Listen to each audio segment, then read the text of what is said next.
दोस्तों, भारत की पारंपरिक ज़मीन में कई ऐसे राज दफन हैं जो कई वर्षों या कहें सदियों बाद आज भी उसी तरह से ताज़ा और अनसुलझे हैं जितने पहले कभी हुआ करते थे। ये रहस्य कुछ ऐसे हैं जिन्हें जितना सुलझाने की कोशिश होती है ये उतना ही उलझते चले जाते हैं। ऐसा ही एक राज राजस्थान के जैसलमेर ज़िले के कुलधरा गांव में दफन है। यह गांव पिछले 170 सालों से वीरान पड़ा है। एक ऐसा गांव जो रात ही रात में वीरान हो गया और सदियों से लोग आज तक नहीं समझ पाए कि आखिर इस गांव के वीरान होने का राज क्या था। इस गांव के बारे में कहा जाता है कि ये एक भूतिया इलाका है जहां रात के समय मौत लोगों का इंतजार करती है। सदियों से इस गांव में भटकती आत्माओं ने अपना कब्जा जमा रखा है। लोग यहाँ दिन में भी अकेले जाने से डरते हैं। हेलो दोस्तों, मैं कप्तान सिंह और आप देख रहे हैं यूनिवर्सल टीवी इंडिया। कुलधरा गांव के वीरान होने को लेकर एक अजीबोगरीब रहस्य है। दरअसल कुलधरा की कहानी शुरू हुई थी आज से करीब 200 साल पहले, जब कुलधरा खंडहर नहीं था बल्कि आसपास के 84 गांव पालीवाल ब्राह्मणों से आबाद हुआ करते थे। लेकिन फिर जैसे कुलधरा को किसी की बुरी नज़र लग गई।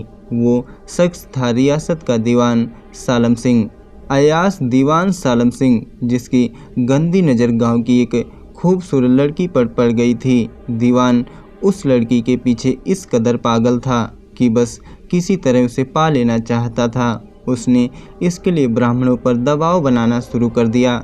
हद तो तब हो गई कि जब सत्ता के मद में चूर उस दीवान ने लड़की के घर संदेश भिजवा दिया कि यदि अगले पूर्णमासी तक उसे लड़की नहीं मिली तो वह गांव पर हमला करके लड़की को उठा कर ले जाएगा। दीवान और गांव वालों की ये लड़ाई अब एक लड़की के सम्मान की थी और एक गांव के आत्मसम्मान की भी। गांव की चौपाल पर पालीवाल ब्राह्मणों ने बैठक की और 5000 से ज़्यादा परिवारों ने अपने सम्मान के लिए रियासत को छोड़ने का फैसला लिया। कहा जाता है कि निर्णय लेने के लिए सभी 84 गाँव वाले एक मंदिर पर इकट्ठा हो गए और पंचायतों ने फैसला किया कि कुछ भी हो जाए अपनी लड़की को उस दीवान को नहीं देंगे। अगली शाम कुलधरा कुछ यूं वीरान हुआ कि आज परिंदे भी उस गांव की सरहदों में दाखिल नहीं होते। कहते हैं गांव छोड़ते वक्त उन पालीवाल ब्राह्मणों ने इस जगह को श्राप दे दिया था कि इस जगह पर कोई भी गांव नहीं बस पाएगा। तब से कुलधरा वीरान पड़ा हुआ है। कहा जाता है यह गांव रूहानी ताकतों के कब्जे में है। टूरिस्ट प्लेस में बदल चुके कुलधरा गांव घूमने आने वालों के मुताबिक यहाँ रहने वाले पालीवाल ब्राह्मणों की आहट आज भी सुनाई देती है। उन्हें वहाँ हर पल ऐसा अनुभव होता है कि कोई आसपास चल रहा है।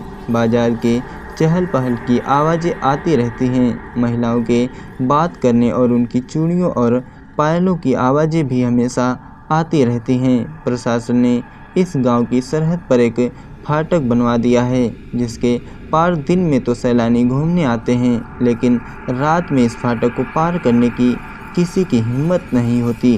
कुलधरा गांव में एक मंदिर भी है जो आज भी श्राप से मुक्त है। एक बावड़ी भी है जो उस दौर में पीने के पानी का जरिया था। एक खामोश गलियारे में उतरती कुछ सीढ़ियाँ भी हैं। कहते हैं शाम ढलने के बाद अक्सर यहाँ कुछ आवाज़ें सुनाई देती हैं। लोग मानते हैं कि ये वो 18वीं सदी का वो दर्द है जिनसे पालीवाल ब्राह्मण गुजरे थे। गांव के कुछ मकान हैं जहां रहस्यमय परछाइयां अक्सर नज़रों के सामने आ ही जाती हैं। दिन की रोशनी में सब कुछ इतिहास की किसी कहानी जैसा लगता है, लेकिन शाम ढलते ही कुलधरा के दरवाजे बंद हो जाते हैं और दिखाई देता है रूहानी ताकतों का एक रहस्यमय संसार। लोग कहते हैं कि रात के वक्त यहाँ जो भी आया वो हादसे का शिकार हो गया। मई 2013 में दिल्ली से भूत प्रेत व आत्माओं पर रिसर्च करने वाली पैरानॉर्मल सोसाइटी की टीम ने कुलधरा गांव में रात बिताई।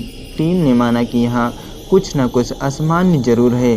शाम के वक्त उनका ड्रोन कैमरा आसमान से गांव की तस्वीरें ले रहा था, लेकिन उस बावड़ी के ऊपर आते ही वो कैमरा हवा में गोते लगाता हुआ ज़मीन पर आ गिरा, जैसे कोई था जिसे वो मंजूर नहीं था। ये सच है कि कुलधरा से हजारों परिवारों का पलायन हुआ, ये भी सच है कि कुलधरा में आज भी राजस्थान संस्कृत की झलक मिलती है। दोस्तों, मुझे कुलधरा में भूत और आत्माओं की कहानियाँ सिर्फ एक वहम लगती हैं, लेकिन आपको क्या लगता है? क्या वाकई कुलधरा में आत्माओं का साया है? कमेंट करके ज़रूर बताना।